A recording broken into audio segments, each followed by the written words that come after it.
फरा इकरार के नाम से तो आप बाखूबी वाकिफ हैं। क्या कभी आपने ये सोचा कि फरा इकरार बनने से पहले फरा का माजी क्या था और फरा को कितनी स्ट्रगलिंग करनी पड़ी, फरा किन मुश्किलात से गुजरी? आज सारी की सारी बातें हम फरा से उसी बारे में करेंगे। कैसे हैं आप?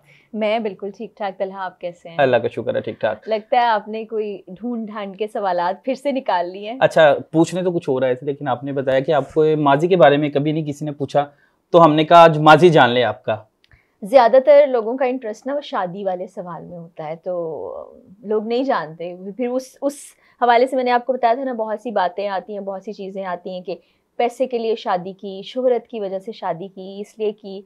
हालांकि उस वक्त मैं पहले भी इंटरव्यूज़ में बता चुकी हूँ कि हम दोनों एक ही तरह की जॉब करते थे। लेकिन उससे पहले वाला जो माजी है, जैसे मैं छोटी थी या वो कैसे गुजरा, वो एक ऐसी चीज़ है जो लोगों को शायद नहीं मालूम। तजस्सुस ऐसी है, लोगों ने अगर ये सुन लिया तो वो जानना चाहते होंगे।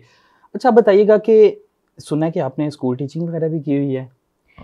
आपने थोड़ा सा सही सुना है। टीचिंग इस तरह से मैंने की कि मेरी वालदा सिंगल पेरेंट थी और मेरी माँ ने बड़ी मेहनत से हमें पाला, और आज मैं जिस मकाम पर हूँ अपनी वालदा की वजह से हूँ।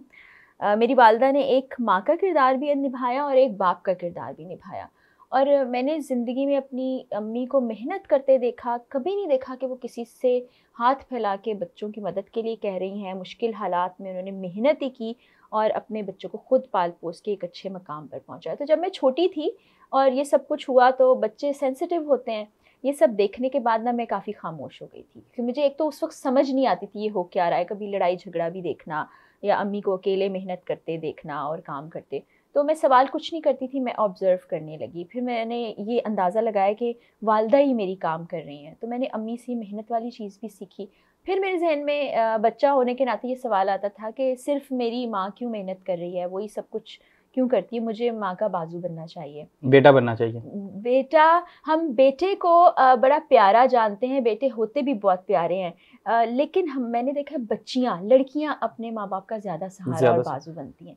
तो इसलिए सहारा कहूँगी, बेटा नहीं कहूँगी। कहा जाता है ना कि ये बेटी भी इसका बेटा है, जुमला इस्तेमाल किया जाता है। हमारी सोसाइटी में ये टैग कर दिया गया है कि बेटे साथ देंगे, लेकिन आज की सोसाइटी में आप तल्ला खुद भी देखो तो ज़्यादातर बच्चियां अपने वालिदैन के साथ खड़ी होती है, बल्कि किसी भी रिश्ते में, बीवी के तौर पर, बेटी के तौर पर। तो इसलिए हमें उस इंडिविजुअल की उस एफर्ट को ये टैग नहीं कर देना बेटा बेटी, एक इंसान के तौर पे वो कह रहा है। तो मैंने बहुत कम उम्री में, जब एक वक्त ऐसा था कि वालिद साहब मेरे फाइनेंशली स्ट्रॉन्ग नहीं थे, एफर्ट कोशिश उन्होंने की होगी लेकिन नहीं हो पाया, तो कभी ऐसा अब्बा के पास होते थे, वो ले जाते थे हमें वालदा से, कुछ ऐसे सर्कमस्टांसेस होते थे। फिर जब ऐसा एहसास होता था कि अब पैसे नहीं हैं तो अम्मा से मांगने पड़ेंगे या उनको कहना पड़ेगा। पैसे मांगना और लेना मेरा एक बहुत बड़ा वीक पॉइंट है, मैं किसी से कह नहीं सकती ये चीज़, क्योंकि मैंने कभी बचपन से ये सीखा नहीं। तो मैंने अपने से छोटी क्लास को ट्यूशन पढ़ाना शुरू कर दी, और उस वक्त मैं शायद 8th क्लास में थी। उस वक्त से मैंने मेहनत करनी शुरू कर दी।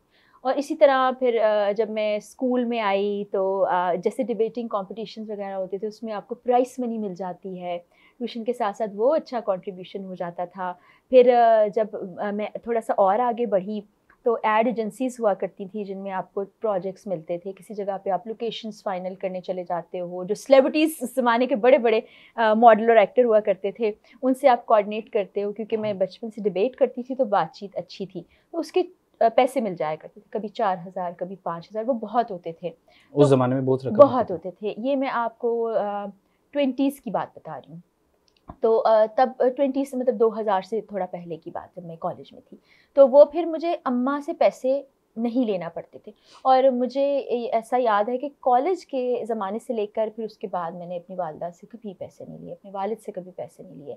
मैंने खुद से मेहनत करके, खुद से मुख्तलिफ़ तरह की जॉब्स करके, छोटे छोटे प्रोजेक्ट्स करके थोड़े थोड़े पैसे कमाए, और कभी भी शॉर्टकट की तरफ नहीं देखा, क्योंकि मुझे पता था कि लॉन्ग टर्म अगर आपको काम करना है तो सिर्फ मेहनत ही है जिसके सहारे आप आगे जा सकते हैं। फरा के बहन भाई कितने हैं? हम लोग 4 बहनें मेरे अलावा, और एक भाई मेरा है। सबसे बड़ी आप थी? सबसे बड़ी मैं हूँ।